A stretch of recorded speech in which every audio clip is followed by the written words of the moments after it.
pitula, me deixa legalzão, não me sinto sozinho, você é meu chuchuzinho. Será que a Pitula de Pelados em Santos teria uma representante? Ou seria mais uma invenção da cabeça criativa do grupo? Segundo Mirella Zaccanini, a personagem era ela. Então nós podemos colocar da seguinte forma: a Mirella, que hoje é cantora, né, é a Pitula, e a Valéria era o grande amor da vida do Dinho, ou foi o grande amor da vida do Dinho. Além dos amores, os Mamonas Assassinas também fizeram grandes amigos, personagens importantes em sua curta trajetória.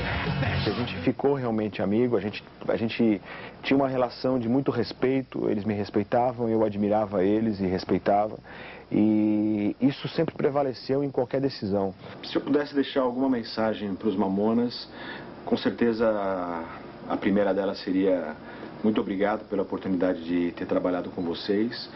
E vocês realmente conseguiram, fizeram muito sucesso e deixaram um grande marco, um marco muito bonito na música brasileira.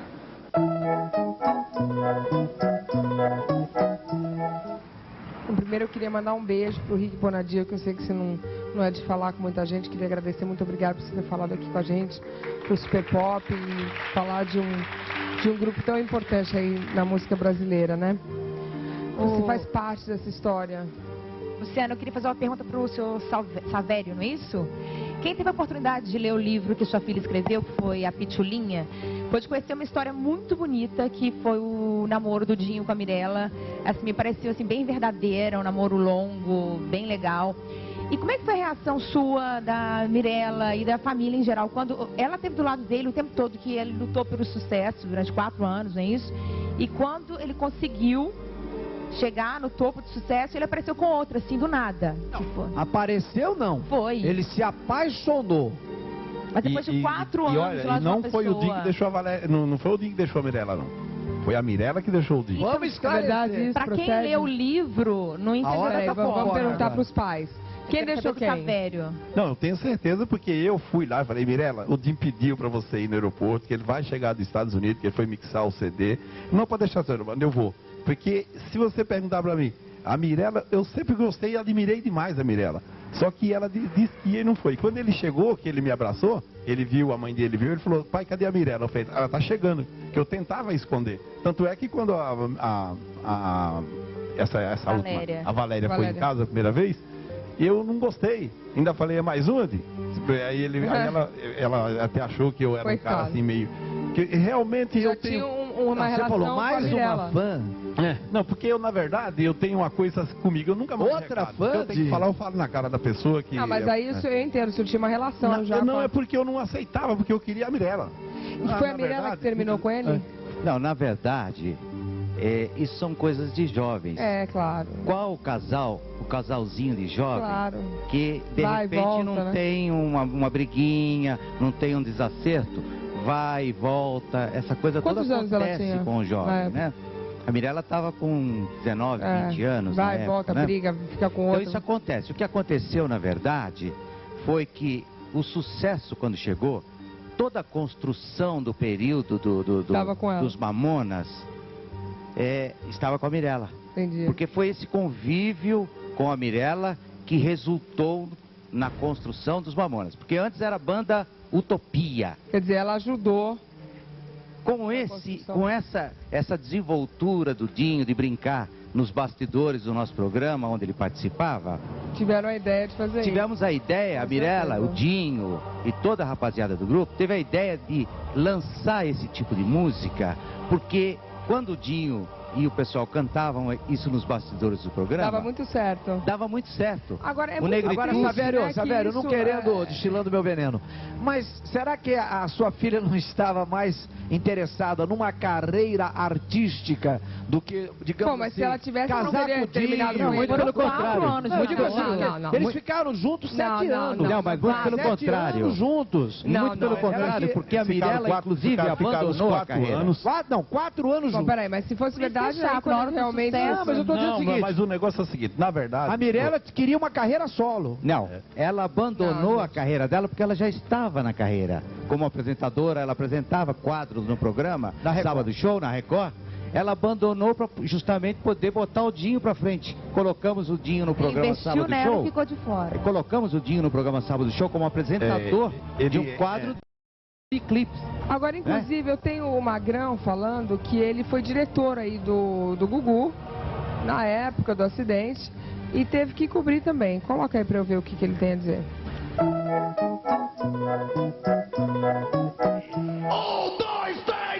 Na televisão, uma pessoa em especial acompanhou de perto o acidente que chocou o Brasil. A minha reação foi uma reação muito triste.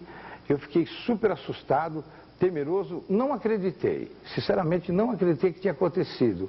Mas, mesmo assim, eu movimentei a equipe, movimentei o comandante Hamilton, que foi para lá fazer umas tomadas aéreas. Eu fiquei muito chocado. Na época, Magrão era diretor do programa Domingo Legal, no SBT. Os Mamonas Assassinas eram figuras tarimbadas no programa de Gugu. Eles participaram do nosso programa, eles iam cantar 2 músicas. Eles acabaram cantando o LP inteiro. Depois eles participaram das provas, das brincadeiras. O Gugu também se divertiu com eles e a audiência foi muito grande. Nesse dia a gente atingiu mais ou menos uma audiência de 33 pontos. Magrão não só conhecia bem o trabalho da banda, como também Dinho, Sérgio, Bento, Júlio e Samuel. A união entre eles era demais. Era fantástica, você curtia, você via as participações em televisão, em videoclipe. Eles estavam famosos pra caramba, mas eles não tinham uma frescura, entendeu? Eles eram os caras normais, sabe? Estava acontecendo tudo para eles naquele momento. Eles estavam pintando a música deles. O Vira em Portugal era o primeiro lugar. 2 de março de 1996. Após este dia, os meninos de Guarulhos, em São Paulo, não mais cantariam no Domingo Legal. Agora, Magrão e a equipe tinham outro dever: cobrir a tragédia, o desaparecimento dos Mamonas Assassinas.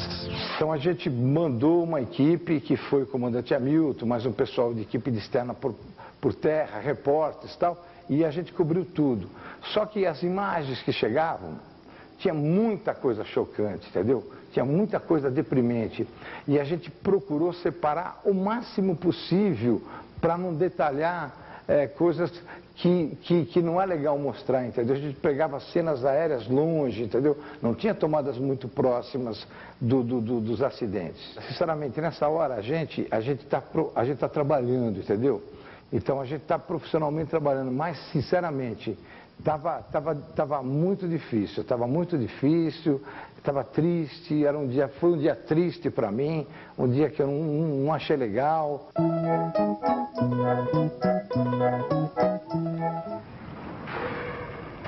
Muito triste mesmo. Agora, nós estamos aqui até porque quando a gente resolveu fazer esse programa, soubemos que tinham algumas coisas que surgiram, que até então não tinham se falado, né? Não tinham sido esclarecidos esses últimos momentos do avião. É claro que eu tô aqui, eu não estou aqui para julgar, até porque eu não entendo desse tipo de acidente, é uma coisa que realmente tem que ter uma perícia, mas eu sei que existem falas e comentários feitos antes, né, dos últimos momentos do avião com a torre, e essas falas não foram mostradas ainda na íntegra. E o Super Pop teve acesso a essas conversas, esses últimos momentos. Nós preparamos uma simulação, tentamos de alguma forma poder mostrar para vocês o que realmente aconteceu, com a maior veracidade que, claro, que podemos saber baseado nos fatos e nas falas e no diálogo que houve e que hoje temos condição de mostrar para vocês. Eu gostaria de pedir para que todos assistissem.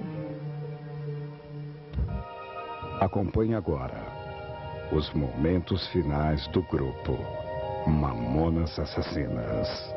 Fãs e o grupo juntos. A alegria e a descontração são as mesmas. Eles não sabiam que este seria o último dia de suas vidas. A despedida.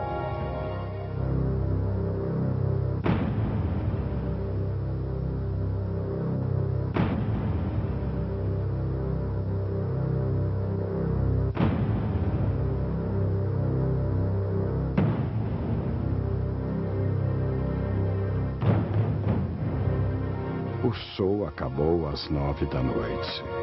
O grupo, cansado, atende alguns fãs no camarim e segue rumo ao aeroporto. A noite estava fria. O tempo ameaçava chuva. Os Mamonas Assassinas chegam no aeroporto e embarcam no avião Learjet. Essa noite eu sonhei com um negócio parecia que o avião caía.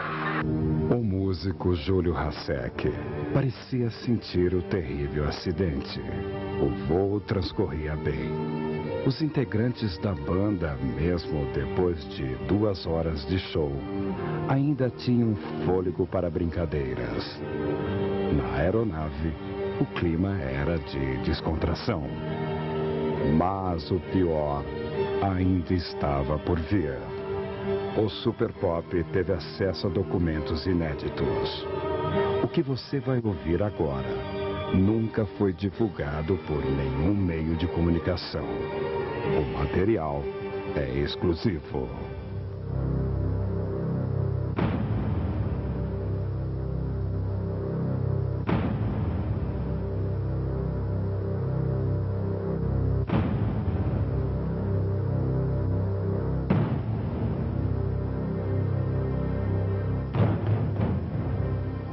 A aeronave já estava no espaço aéreo do estado de São Paulo, mas precisamente na região de Campinas. Sua comunicação agora é com a torre de aproximação e não com o comando do aeroporto de Guarulhos. Controle São Paulo, boa noite. É o Lima Sierra Delta. Prossiga, Delta. A expressão Lima Sierra Delta refere-se ao avião Learjet dos Mamonas Assassinas. A minha velocidade está correta. Posso manter essa velocidade? Positivo. Mantenha a velocidade à altura em 5.500 pés. 5.500 pés confirmado. Observe agora as coordenadas que a torre responsável dá ao piloto. Lima Serra Delta. Faça agora a curva à esquerda e desça para 4.100 pés. Afirmativo. Ventava muito. O avião já estava próximo da cabeceira da pista. A torre ignora os fortes ventos e não pede para o piloto diminuir a velocidade da aeronave. Faça agora a curva à esquerda para alinhar com a cabeceira da pista de Guarulhos. Curva à esquerda confirmada. Com o avião prestes a pousar em Guarulhos, a torre de aproximação do estado de São Paulo passa o controle do Learjet para a torre de controle do aeroporto internacional. Chame a torre de Guarulhos. Boa noite. Boa noite. Neste exato momento, a aeronave estava a 3.000 metros de distância da cabeceira da pista, muito próximo do pouso, com uma velocidade alta e completamente fora do eixo da pista. Segundo o Ministério da Aeronáutica, uma torre de controle, ao passar o comando de um avião para uma outra torre, tem a obrigação de informar todos os procedimentos antes tomados com a aeronave. No caso dos Mamonas Assassinas, isso não aconteceu.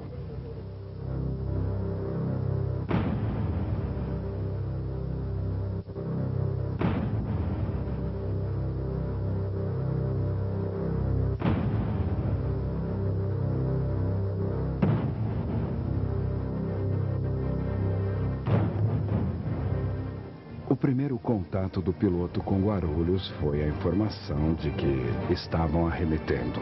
Afirmativo. Consiga então para o setor sul, a conjugação do Terra do Vento, Léo Lima, Serra Delta. Setor norte.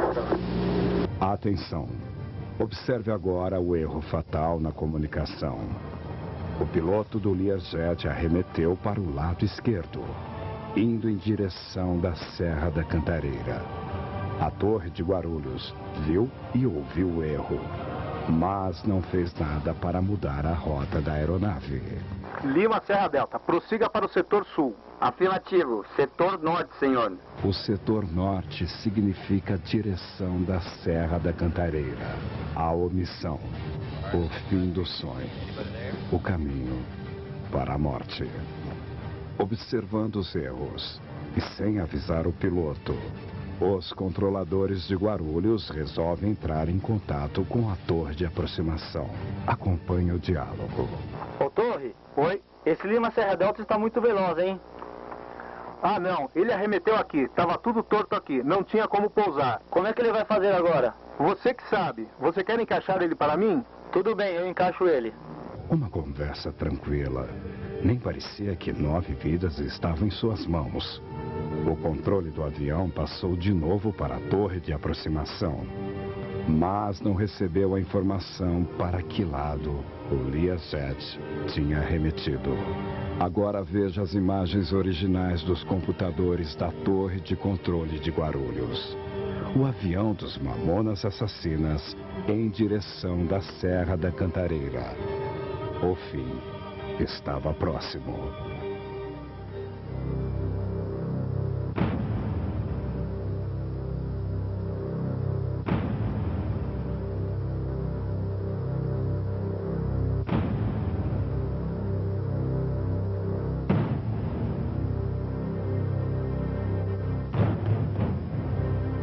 Observe agora o momento exato em que os prefixos do avião somem da tela do computador. Ouça com atenção o desespero do controlador. Ele não sabe onde está o avião e pede ajuda para uma aeronave da Varig que sobrevoava o local. 4, eu pedi contato com essa aeronave, estava na Terra do Vento de Guarulhos agora. Vou na Cruz 270 aqui, só para observação no solo. Aí se eu ver algum sinal de fogo, alguma coisa assim. Nunca mais os Mamonas Assassinas iriam cantar para seus fãs. A partir daí, o que se viu foram restos de corpos amontoados em sacos, carbonizados. Todos estavam mortos e o Brasil estava em luto. O inquérito do caso com essas transcrições foi arquivado.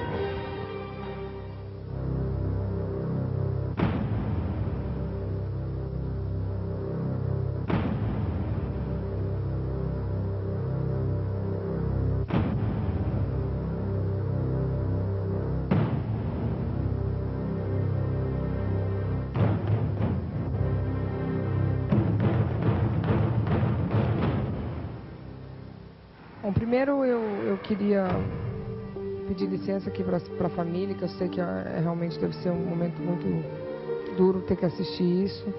Eu queria conversar um pouco com o advogado do caso Mamonas Assassinas, que é o Dr. Nilson Moreira Filho, que está aqui comigo. E antes de mais nada, eu quero dizer que eu não estou aqui em forma de juiz, eu não estou aqui para julgar, até porque é muito difícil entender esses termos técnicos. Eu estou aqui realmente para tentar entender um pouco. Mas eu acho que o julgamento cabe à justiça brasileira. Mas a gente vai falar, claro, com o advogado para me dar o parecer da família. Doutor Nilson, boa noite. Boa noite, Luciana. Boa noite. Realmente é um pouco complicado essa história da torre. É uma coisa que a gente não entende muito. É muito técnico. O que acontece? O avião... Me explica um pouco. Bom, a torre de aproximação, que é denominada APP, ela é uma torre que está na região aproximada de Campinas, que recebe todas as aeronaves que entram no espaço aéreo para que faça o pouso específico no aeroporto de Guarulhos. Essa torre tem por obrigação, função, preparar, alinhar a aeronave para que ela chegue na cabeceira da pista. Certo, para que ela chegue lá. Por quê? A aeronave está bem distante do aeroporto. Certo. Ela não tem como saber para que lado que é, se é para a direita, para a esquerda, quanto que ela tem que abaixar ou subir, alinhar. Então, esta torre tem essa função principal. Porque quando ela chegar lá, ela já tem que estar... perfeita. É como se nós estivéssemos na rua, olhando para o céu, entendi, e avistamos uma aeronave ali descendo devagarinho. Tá, tem que estar mais ou menos pronta para descer. E essa é a função da torre APP. Certo. Quando a aeronave, quando o piloto viu a outra pista, ele estava na paralela da cabeceira, ele estava na lateral. Para quem olha para a pista, ele estava do lado esquerdo. E por que que ele não... Não tem como, é uma aeronave, não é um veículo onde você pode puxar o freio, dar uma marcha ré e entrar na pista corretamente. Certo. Quando ele avistou, ele teve que tomar uma decisão. Ele decidiu o quê? Diante da circunstância, ele arremeteu para a esquerda. Quer dizer, ele teria que sair para um lado ou para o outro para tentar de novo. Exatamente. Ele decidiu arremeter para a esquerda. Mas, doutor, desculpa interromper. Não, deixa ele terminar, mas ele arremeteu para a esquerda, dizem que ele teve o procedimento errado. Porque se ele fosse experiente ou é experiente, ele teria feito pelo outro lado. Tá, mas deixa é o que explicar. dizem. Deixa eu explicar, Nelson. Sim, veja bem. Ocorre o seguinte, é que se nós formos entrar específico em todos os detalhes, certo, o tempo é muito pouco para se fazer isso. É mesmo. Uma das funções dos controladores de tráfego aéreo, quando uma aeronave está em procedimento de descida no aeroporto, em qualquer aeroporto do Brasil, certo, eles são obrigados a orientar o piloto como ele deverá proceder em caso de arremetida.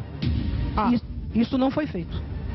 Não só isso, como muitas outras obrigações deixaram de ser feitas. Deixa eu entender, porque na realidade, como o piloto pode, de alguma forma, estar descendo e achar que não está bom e ele querer sair para um lado para o outro, o controlador tem que dizer para ele para que lado que ele pode sair, é isso? Sim, ele tem que orientar previamente. Se ele tivesse que sair, para que lado que ele poderia sair? Em caso de arremetida, o senhor deve seguir o seguinte procedimento. Quer dizer, a questão de arremeter foi uma escolha dele, até porque ele não conseguiria pousar do jeito que ele estava indo. Ele não estava na pista. Embaixo dele tinha um... Então ele foi mal orientado desde o início, porque... Desde o início ele foi mal orientado pela torre de aproximação. Ele conheceu o aeroporto na sexta-feira. No mesmo dia. No mesmo dia, quer dizer, o cara ele não conhecia. Não, ele conhecia. Sem orientação da torre, qualquer um erraria. Sim, só que não foi a decisão do piloto de ter arremetido para a esquerda que fez com que a aeronave batesse com a Serra da Cantareira. É a omissão no caso da torre, né? Também. Os controladores... De acordo com a sua experiência, o que o senhor acha que aconteceu? Os controladores fizeram muitos erros, muitos erros. Houve negligência? Não, houve 4 coisas. Negligência, imperícia, imprudência e omissão. De 3 controladores de tráfego aéreo. Além desses 3 controladores, que eu, advogado, denunciar no seu programa os nomes deles, porque eu tenho provas das culpas que eles cometeram. Isso é uma coisa muito séria. O senhor sabe que nós somos imparciais. O programa, como advogado. O programa não tem culpa. Doutor Nilson, o senhor coloca bem as suas palavras, mas eu gostaria de fazer uma observação. Será que, por exemplo, como era um avião de porte pequeno, trazendo uma banda, trazendo artistas, esses caras descem de qualquer jeito. Como assim, Nelson? Não, veja bem.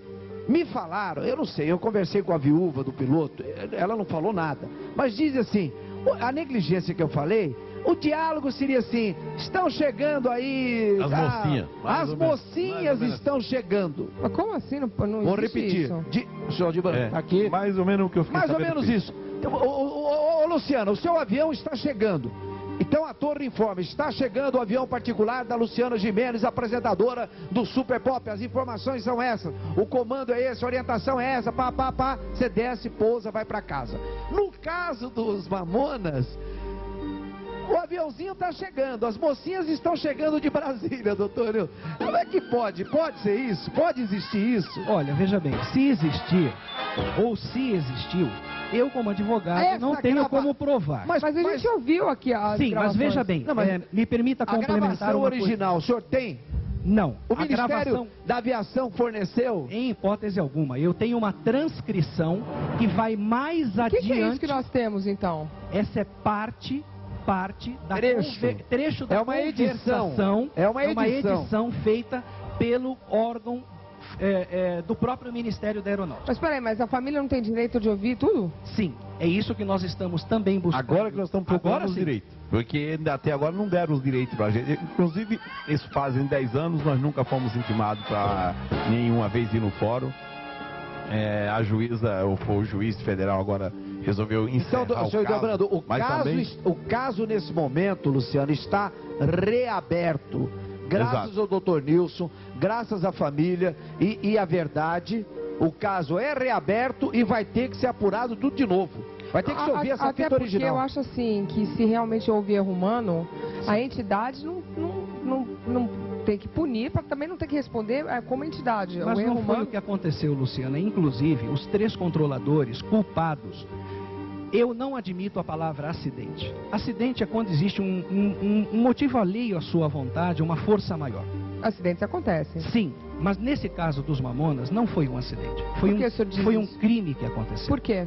Porque os controladores de tráfego aéreo não obedeceram às regras do ar e de serviços de tráfego aéreo. Quais são as regras? Ou seja, o Ministério Público, quando recebeu prontinho da mão do ilustre e digno delegado titular de polícia do 20º Distrito Policial, Dr. José de Gouveia, que eu particularmente tenho respeito e consideração pelo belo trabalho que ele fez, ele conseguiu, depois de alguns meses, ouvindo peritos, pessoas influentes, testemunhas, laudos do IML, ele simplesmente apresentou um relatório final para o Ministério Público, que na época estava sendo competente a 3ª Vara Criminal do Fórum Regional de Santana, culpando os 3 controladores de tráfego aéreo por negligência, imperícia, imprudência e omissão.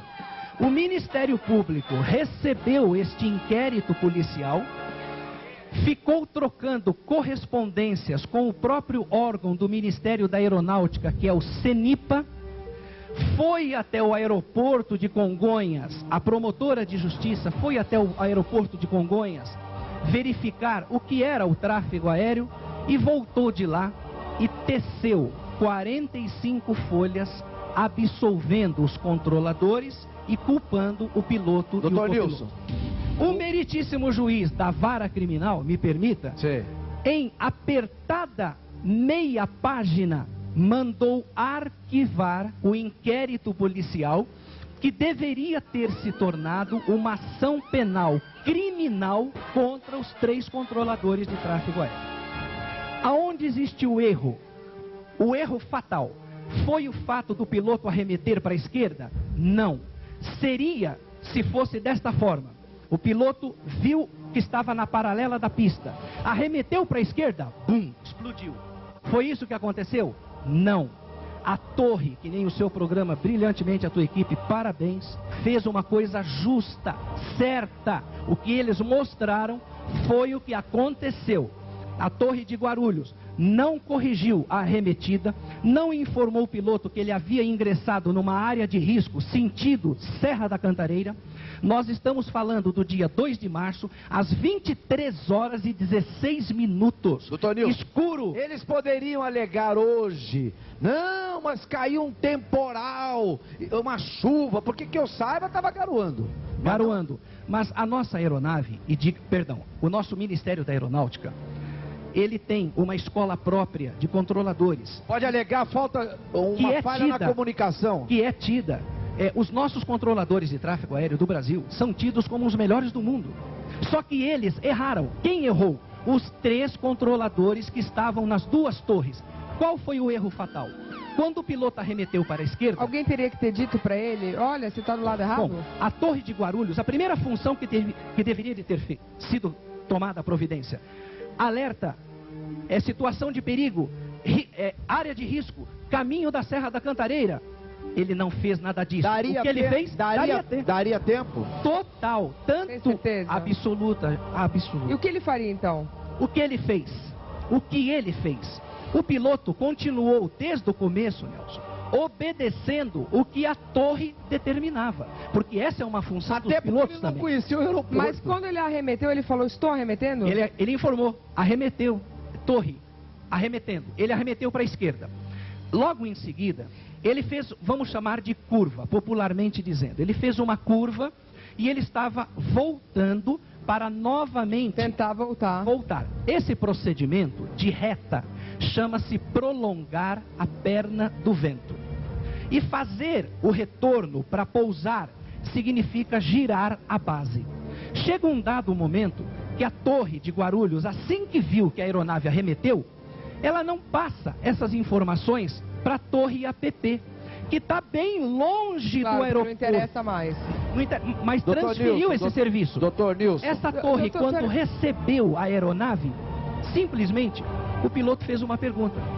Torre, estou para girar a base. A torre APP responde, ok, prolongue a perna do vento, porque eu estou com 2 tráfego aéreo. Quando essa torre, esse controlador, dá essa informação, o piloto segue em frente e choca a aeronave com a Serra da Cantareira. Logo após, o que não aparece na conversação, eu tenho uma transcrição feita por um major aviador de um outro órgão do Ministério da Aeronáutica. Como é que o senhor conseguiu essa transmissão? Olha, eu consegui trabalhando muito, lutando muito, consegui esse documento que estava praticamente perdido e foi juntado dentro do inquérito policial. O que aparece na transcrição, que não aparece, Nelson, na fita montada, verdadeiros palavrões, brincadeiras, entre uma torre e outra. Vocês falaram também, era... Como assim? Verdadeiras brincadeiras. Na gravação original, né, doutor Nilson? Ou seja, na gravação original tem. O senhor tem o texto por escrito? Eu tenho o texto por escrito. Eu gostaria de ver. Eu não sei se pode falar, né, Luciano? Veja bem. Eu vou fazer o seguinte, eu vou mostrar mais uma matéria e eu quero dar uma olhada aqui nos documentos. Estão chegando. Roda aí a matéria.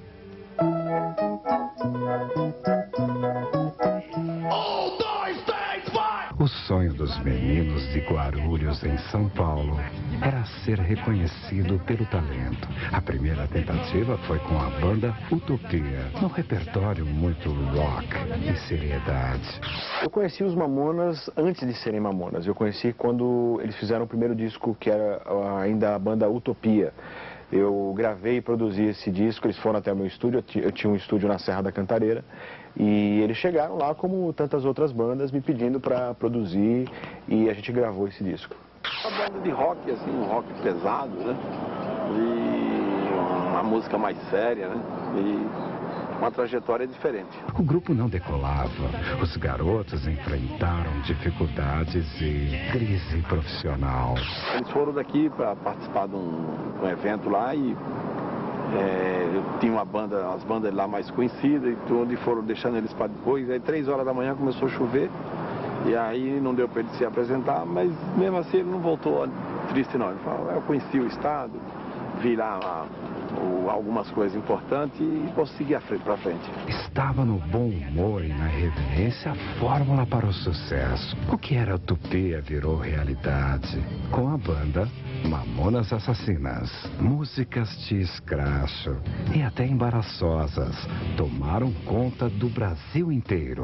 Eu acho que o Mamonas não foi uma renovação no cenário musical brasileiro, porque a carreira deles foi muito curta. Eles precisavam de mais tempo para poder mostrar mais obras e mostrar toda a criatividade que eles tinham para poder causar um impacto no cenário. Eu acho que assim, a grande força deles, o que eles deixaram para a música brasileira é a comprovação de que qualquer garoto simples, com talento, ele pode chegar ao sucesso, e é um sucesso extremo, a um fenômeno como foi o Mamonas. Conquistaram o público, mas não os críticos. Estes consideravam as letras chulas e de gosto duvidoso. As críticas surgiram desde o início do trabalho com os Mamonas, né? E mais fortemente na imprensa escrita. A gente teve várias matérias que deixaram os garotos bastante abalados, até eu vivia conversando com eles sobre isso para a gente não dar tanta importância, mas teve uma matéria na revista Isto É, que foi uma matéria bastante desagradável, que pegava pelo lado pessoal. Então eu acho que isso é uma outra prova de que a imprensa não tem poder de decidir o que o público vai gostar. Eu acho que o público decide se a música é boa ou ruim. Nenhum jornalista pode dizer isso é bom ou isso é ruim. Ninguém pode dizer. Eu acho que quem tem que decidir realmente é o público. O Sabão Cracrá é uma música que, porra, é uma brincadeira de escola, que todo mundo cantava isso e eu acho que talvez até hoje ainda cante. Então eu acho que era uma grande bobagem ficar criticando porque tinha um palavrão aqui, tinha uma... Pô, isso é uma bobagem, uma hipocrisia idiota, porque eu acho que eu, na minha infância, na escola, na minha adolescência, falei muita besteira e eu acho que todo mundo que está assistindo a gente também fez a mesma coisa. Eu acho que ninguém vai mudar o seu caráter por causa de uma música como Sabão Cracrá. Foram 8 meses de carreira, mais de 2 milhões de CDs vendidos e muita polêmica. O zoísta, cuida do zóio, os oculistas, Deus me livre, nunca vão mexer no meu. Bom, nós estamos de volta e mais uma vez eu quero dizer que nós abrimos o espaço para os controladores, eu acho que é a aeronáutica, né? Que se quiser vir falar, até porque o programa é um programa justo, democrático. E agora eu queria falar com a Cristiane, que é esposa do piloto, que faleceu também nesse trágico acidente. Tudo bem, Cristiane? Boa noite. Tudo bem, boa noite, Luciana. Prazer imenso estar falando com você. O prazer é todo nosso, muito obrigada.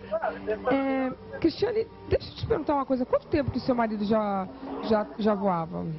Ele voava há 10 anos. Há 10 anos. Quantos anos ele...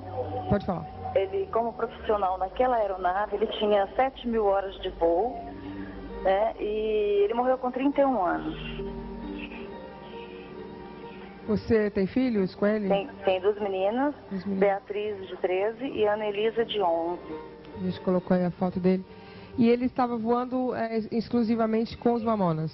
Isso, é que a empresa para a qual ele trabalhava, para a qual ele prestava serviço, era uma empresa de táxi aéreo e ali transportava qualquer pessoa, né? Qualquer pessoa que contratasse os serviços daquela empresa. E como como ele era um piloto que o pessoal gostava, por ser amigo, por ser coerente, por ser profissional, ele sempre voava, era com os Mamonas, com o Gugu, Fábio Júnior, enfim, vários artistas que gostavam do serviço que ele prestava.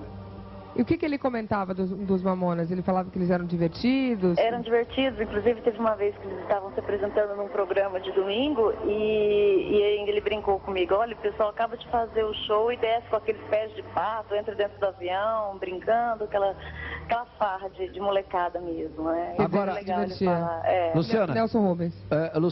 Cristiane. Pois não, Nelson, tudo bem? Tudo bem. É o seguinte, eu vou te fazer uma pergunta.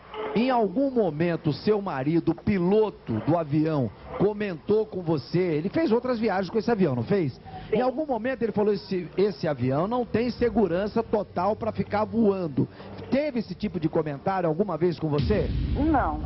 Que me lembre, esse tipo de comentário nunca, pelo menos comigo não. Às vezes ele pode até falar com outra pessoa, mas comigo talvez não, porque eu não queria preocupar a esposa, né? Eu sei que essa aeronave era um tipo de aeronave perigosa. O seu marido, ele era também, digamos assim, ele era dono de uma parte do avião?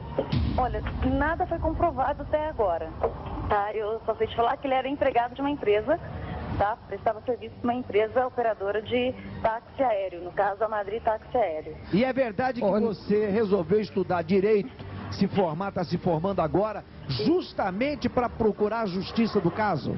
Isso. Eu queria procurar o que é que aconteceu, aonde é que estava a responsabilidade e por isso eu me dediquei durante 10 anos da minha vida a estudar esse caso exclusivamente. Eu me formo agora no meio do ano, minha tese da faculdade, a primeira da faculdade, se não do Estado, com esse tema, tá? Que é sobre a responsabilidade da União em acidentes aeronáuticos. E me levou 10 anos, me custou 10 anos isso, para esse fim mesmo. Esse Parabéns, estudo. Cristiane. Obrigada. Agora eu quero dizer uma coisa sobre a pergunta do Nelson. Eu acho que piloto algum voaria numa nave que eles encontrassem não segura. A gente vê que a gente que voa de helicóptero, o piloto tem sempre total segurança, eles são muito responsáveis, porque a vida deles também está em jogo, né? Agora, doutor Nilson, vida não tem preço. Não Quem tem. pagaria essa indenização? E quanto essa indenização, quanto o senhor vai exigir? Quem tem a obrigação de pagar é a Infraero, que é uma empresa pública subordinada ao Ministério da Aeronáutica. A ação gira em torno de 400 milhões de reais, porque os Mamonas Assassinas, em 6 a 8 meses, venderam 2 milhões e 800 mil cópias. Até hoje, no mundo, nenhum grupo, nem cantores internacionais e nacionais atingiram tal façanha. O Ministério da Aeronáutica deveria refletir melhor, porque em poucos 60 dias vai ter uma imensurável reviravolta e eu vou trazer provas, se você permitir, no teu programa, das mentiras cometidas pela Infraero, pelo Ministério da Aeronáutica, encobrindo o crime praticado pelos seus 3 controladores. Bem, eu queria, antes de mais nada, oferecer o espaço do Super Pop para o Ministério da Aeronáutica, a Infraero, para que possam vir ao Super Pop até dar o seu lado, né, da história, porque eu acho que a gente não pode ser parcial, toda a história tem 2 lados, eu gostaria de ouvir também, e dizer que realmente é uma história muito complicada. Eu espero que consigam chegar, né, a uma conclusão, porque eu acho que mesmo com dinheiro, com 400 milhões de dólares, de reais, nada paga a vida de 9 pessoas, quer dizer... Eu queria agradecer a Cristiane, mandar um beijo para as filhinhas dela, que devem ter sofrido muito, perderam o pai. Quer dizer, um beijo para você, tá, Cristiane? Eu queria agradecer com esse diário secreto aí dos Mamonas Assassinas. Queria agradecer os pais, muito obrigada pela luta. Nelson Rubens, muito obrigada a todos. E olha, eu tô aqui, né, vamos prestar uma homenagem, já que você é a cara, focinho de um, a cara de outro e canta tão bem. Você quer dar o tal do site, rápido? O site da nossa banda é www.elosperdido.kit.net. Entre lá e vocês vão ver coisas maravilhosas. Queria agradecer a poltrona Super Pop também. Muito obrigada pela presença, dar um beijo na sua filha. E vamos terminar no Alto Astral, então, né? Vamos comemorar os Mamonas do jeito que eles mais gostavam, né? Com alegria. Vamos lá.